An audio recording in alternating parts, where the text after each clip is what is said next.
हर हर महादेव दोस्तों, कृष्ण जन्माष्टमी की ढेरों शुभकामनाएं। आज आसान विधि से मैं बताने वाली हूँ कि कृष्ण जन्माष्टमी की पूजा हम अपने घर में कैसे करें। क्योंकि दोस्तों, जन्माष्टमी की पूजा अगर आप अपने घर में नहीं करते हैं ना, तो आप बहुत बड़ी भूल कर देते हैं। हजारों एकादशियाँ ले लीजिए और एक मात्र कृष्ण जन्माष्टमी ले लीजिए, सबका फल बराबर होता है। तो घबराएं नहीं। जन्माष्टमी की पूजा बहुत आडंबर वाली लगती होगी आपको कि बड़ी पूजा है, कैसे करें। मैं बिल्कुल आसान तरीके से बताने वाली हूँ कैसे करेंगे आप। साथ साथ ये भी जानेंगे कि बहुत बहुत आसान विधि से आप अपने घर में अकेले कर सकते हैं। कोई बड़ी झंझट नहीं, कोई बड़ी तैयारी नहीं। आप जानेंगे कि कैसे खीरे से हम जन्म कराते हैं, क्योंकि ये बहुत दुविधा वाली बात होती है। खीरे से जन्म कैसे कराएं भगवान जी का, और हाँ, खीरे में लड्डू गोपाल बड़े हैं तो कैसे डालें खीरे में। तो सारी विशेष बातें आज की वीडियो में है। सबसे पहले तो देख लीजिए, ऐसे ही आपको एक चौकी बिछाकर एक येलो कलर का आसन भगवान के लिए तैयार कर देना है। उसके साथ साथ आपको एक कलश ले लेना है। कलश देख लीजिए, हर पूजा में बताती हूँ, थोड़ा सा चावल रख के कलश रख लीजिए। अब गौरी गणेश को रखना जरूरी होता है, क्योंकि हम भगवान का जन्मोत्सव मना रहे हैं, उनका पूजन कर रहे हैं, तो बिना गौरी गणेश की उपस्थिति के हम नहीं कर सकते। तो आप क्या करेंगे कि आप एक छोटी सी गौरी गणेश, चाहे तो गोबर की गौरी बना लीजिए, और एक आप सिक्का भी रख करके गणेश बना सकते हैं। आप चाहे तो उनको कलावा लपेट करके और एक कसैली बोलते हैं वो रख लीजिए। कलश के ऊपर आप एक चावल से भरा, गेहूं से भरा पात्र रखिए, और एक जो है आप दिया रख लीजिए। एक और विशेष बात आपसे बता देती हूँ कि ये दिया आपका कब जलेगा।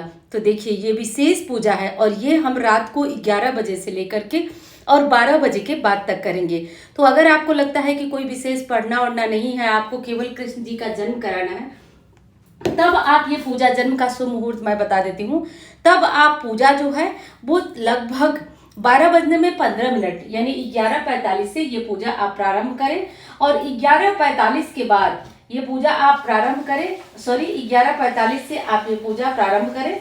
और इसके बाद आप क्या करेंगे, और ये जैसे मैं आपको रख के सब बता रही हूँ वैसे बता लीजिए। उसके बाद संकल्प जरूर कर लीजिए रात को, क्योंकि आप जो है एक बहुत बड़ी पूजा करने जा रहे हैं, एक बहुत बड़ी पूजा करने जा रहे हैं कि आप भगवान श्री कृष्ण का जन्म उत्सव मनाने जा रहे हैं। तो इसलिए एक बार आप संकल्प अवश्य रूप से करें कि आप जो है भगवान का जन्म उत्सव मनाने जा रहे हैं। तो ऐसा बोलकर संकल्प करके आप जो है भगवान का जन्म उत्सव मनाने का संकल्प करके गणेश जी के सामने छोड़ दीजिए।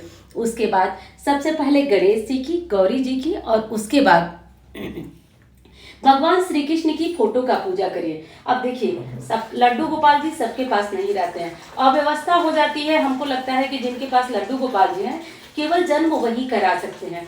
देखिए, पुण्य पाने का अधिकार हमको, आपको, सबको है। तो जिन परिवारों में लड्डू गोपाल जी नहीं हैं, वो परिवार भी उसी तरह पूजा करें। मैं उसी तरह फोटो से आपको दिखा रही हूँ। तो फोटो से पूजन कैसे करें, और हाँ, आपके घर में अगर लड्डू गोपाल जी हैं तब भी आप सेम विधि से पूजा कर सकते हैं। तो यही एकदम आसान वाली विधि आपको बता रही हूँ, घबराने की जरूरत नहीं है।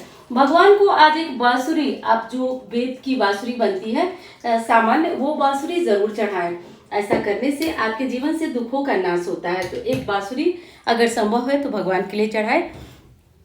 और आप थोड़ा सा अक्षत ले लीजिए, थोड़ा सा हल्दी ले लीजिए, और थोड़ा सा रोली ले लीजिए। भगवान श्री कृष्ण जी को तो अक्षत चढ़ता है, लेकिन मतभेद इस बारे में रहता है। लोग कहते हैं विष्णु जी की रूप है तो नहीं चढ़ाएंगे, मत चढ़ाइएगा। और एक कटोरी रख लीजिए सामने, और जैसे 12 बजता है वैसे क्या करिए, अब आपके पास तो लड्डू गोपाल जी है नहीं, शालिग्राम जी है नहीं, तो आप एक खीरा रख लीजिए। चलिए मैं आगे विधि बता देती हूँ आपको।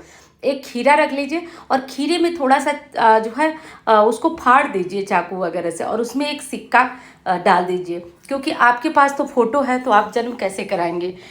लेकिन ध्यान दीजिए, जन्म कराने के समय आप उस खीरे में से सिक्के को निकालेंगे और उसको भी पंचामृत से स्नान कराएंगे। उसके बाद जैसे मैं चीज़ें दिखा रहे हूँ, धूप दीप अक्षत सब करेंगे, पीले फूलों का हार चढ़ाएंगे, थोड़ा इत्र लगाएंगे, थोड़ा भगवान जी को चंदन बहुत प्यारा होता है, गोपी चंदन, तो उससे भगवान जी का बढ़िया श्रृंगार करिए। और सिक्के को भी निकाल करके एक जगह पीले कपड़े पे रख दीजिए, क्योंकि सिक्के को हम भगवान स्वरूप मानकर पूजा करते हैं, और पूरे साल उस सिक्के को संभाल के रखिएगा। इससे आपके घर में देखेंगे बरकत होगी। और कहीं लग रहा है कि आपका काम है कोई जो बिगड़ रहा है, तो आप उस सिक्के को प्रयोग के रूप में लेके जा सकते हैं। चमत्कार देखिएगा, हैरान रह जाएंगे। और आपको वीडियो पसंद आ रही है दोस्तों तो लाइक करना मत भूलिएगा। मैं आपके लिए जितनी विधियां जानती हूँ प्रयास करती हूँ कि एक एक व्यक्ति को असुविधा ना हो, तो वो चीज़ें आपको बताती हूँ। आपको पसंद आए तो लाइक करिएगा, और बाकी तो मोटिवेट तो आप हमेशा ही करते हैं, तो हर बार की तरह मोटिवेशन आपसे ही लूँगी इस बार भी। और रही बात देखिए प्रसाद की, तो मैं दिखा रही हूँ आपको दूध की बनी मिठाई, जो कि आप घर पे भी बना सकते हैं, बाजार से भी ला सकते हैं। आज बाजार से भी लाई हुई सामग्री चढ़ सकती है। मक्खन मिश्री ज़रूर रखिए आप लोग रात की पूजा में। मक्खन मिश्री ले लीजिए, फिर जो फल आपको मिल सके जैसे सेव, केला, अमरूद, जो भी चीज़ें ऋतु के फल हैं वो ले लीजिए और भगवान को चढ़ा दीजिए। और आज जो है थोड़ा धनिए की पंजीरी, अब मैं पूजा आपको पहले करके दिखा रही हूँ तो मैं ये नहीं दिखा रही हूँ, लेकिन थोड़ा धनिए की पंजीरी बनाई जाती है। धनिए की पंजीरी मतलब धनिए को हल्का सा भून, एकदम थोड़ा सा भूना जाता है, और उसके में पीस करके चीनी डालकर, ड्राई फ्रूट वगैरह डालकर वो चढ़ाया जाता है। तो वो पूजा में ज़रूर होना चाहिए।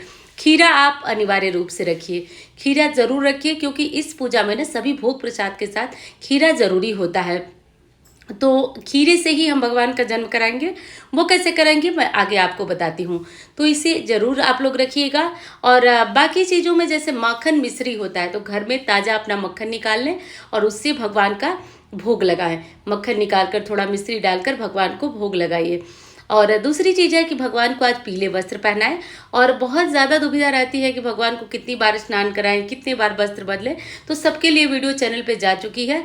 और अगर आपके पास समय हो तो वीडियो को देखें, और अगर आपके काम की होगी तो वीडियो देखिएगा। मुझे लग रहा है कि शायद आपके काम की नहीं होगी, क्योंकि उस वीडियो को आप सभी ने बहुत कम देखा है, तो मुझे लग रहा है वो वीडियो आपके काम की नहीं होगी। लेकिन जो मैंने पहले वीडियो डाला है उस वीडियो में तो बहुत ज़्यादा जानकारियाँ हैं, और शायद आप लोग को अच्छी भी लगी है।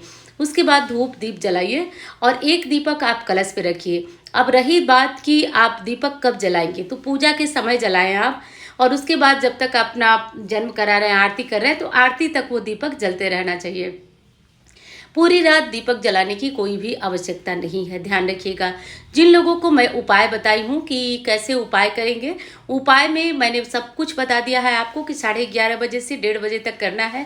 और बहुत ही अद्भुत उपाय है, माँ लक्ष्मी उससे आकर्षित होती हैं, क्योंकि आज भगवान श्री कृष्ण का जन्म होगा, और जन्म के समय सबसे ज़्यादा प्रसन्न, सबसे अधिक आह्लादित माँ लक्ष्मी हैं। तो उनकी प्रसन्नता अगर आज थोड़ा सा प्रयास कर लिया जाए तो वो मिल जाती है। वीडियो मैं बना चुकी हूँ दोस्तों, अगर समय हो तो उस वीडियो को ज़रूर चेक करिएगा। जीवन बदलने वाली है वो वीडियो, बहुत ज़्यादा महत्वपूर्ण है, और वो प्रयोग आजमाया हुआ है। खीरे से जन्म कैसे कराएं वो मैं बता देती हूँ दोस्तों।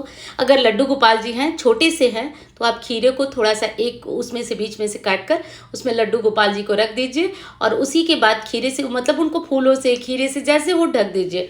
12 बजे उसी में से निकाल कर उन्हें पंचामृत से स्नान कराया जाता है। मान लीजिए आप फोटो से कर रहे हैं, तो आप कैसे करेंगे, तब आप करेंगे कि उसमें एक सिक्का रख दें, जो मैंने पीछे बताया। उस सिक्के को रोज आप अपने पूजा में रखिएगा, भगवान की आरती करिएगा, सब कुछ मतलब पूजा में सिक्के को रखकर, सिक्के को जरूर रखिए, हो सके तो रोज उस सिक्के पे और थोड़ा सा हल्दी, थोड़ा चंदन चढ़ाते रहिएगा। उसके बाद दोस्तों भगवान की हम आरती करेंगे। तो आरती देखिए मैं बता चुकी हूँ कि सुबह शाम हर टाइम आपको आरती करना है, ये मत सोचिए केवल 12 बजे, लेकिन मैं ये रात की विशेष पूजा बता रही हूँ आपको। उसके बाद रात की आरती करें, हे गोपाल कृष्ण करूँ आरती तेरी, या फिर आरती कुंज बिहारी की। तो जो आपको आरती सुलभ लगे आप उस आरती का गायन कर सकते हैं। इस तरीके से करके आपको अपनी पूजा जो है बढ़िया से अच्छी वाली कंप्लीट करनी नहीं है। जब आपकी पूजा हो जाए और आपको सोहर आता है, तो जो जन्म के बाद, बच्चों के जन्म के बाद गाया जाता है, आप उसे बैठे और गाएं। और इस आरती को उसी रात पूरे परिवार सहित उस आरती को अपनी तरफ 3 बार घुमाएं, यानी जो आरती जल रही है उसे 3 बार घुमाएं, और अंत में कुछ दक्षिणा रखें दोस्तों, और इस दक्षिणा को अगले दिन ले जाकर मंदिर में दान करें। और दान करने से आपके धन में, कमाई में जो है बरकत होती है, क्योंकि आप सोचते तो हैं अमीर बनना, लेकिन आप उसका सही तरीका नहीं जानते हैं। अगर आप अपना कमाया गया धन स्वयं खर्च करते हैं तो निश्चित मानिए कभी भी बरकत नहीं आएगी। उस धन में कुछ दान करिए। और यहाँ देखिए भगवान श्री कृष्ण जी कितने सुंदर लग रहे हैं, और जन्म के समय और या जन्माष्टमी हो गया, यदि सुंदर से उनका श्रृंगार कर लिया जाए तो अद्भुत छवि उनकी दिखाई देती है। तो आप भी देख लीजिए भगवान कितने सुंदर दिख रहे हैं। मैंने पीले हार पहनाया है, और लड्डू गोपाल जी जैसा कि आप तो परिवार हैं, जानते हैं कि मैं नहीं रखती हूँ, क्योंकि उनके रखने के लिए प्रॉपर आपको घर में रहना होता है, हर टाइम का भोग लगाना होता है, जो कि मुझसे नहीं हो पाएगा, मैं हमेशा नहीं कर पाऊंगी। इसलिए मैं भी फोटो से करती हूँ, सिक्के से जन्म कराती हूँ जैसे मैंने बताया। तो उस तरीके से आप भी अपना पूजा पाठ और सारी विधियाँ जो है आराम से कर लीजिएगा। और चलिए दोस्तों, मैं मानती हूँ कि आपके लिए वीडियो हेल्पफुल रही होगी, रही तो ज़रूर बताइएगा। धन्यवाद। हर हर महादेव।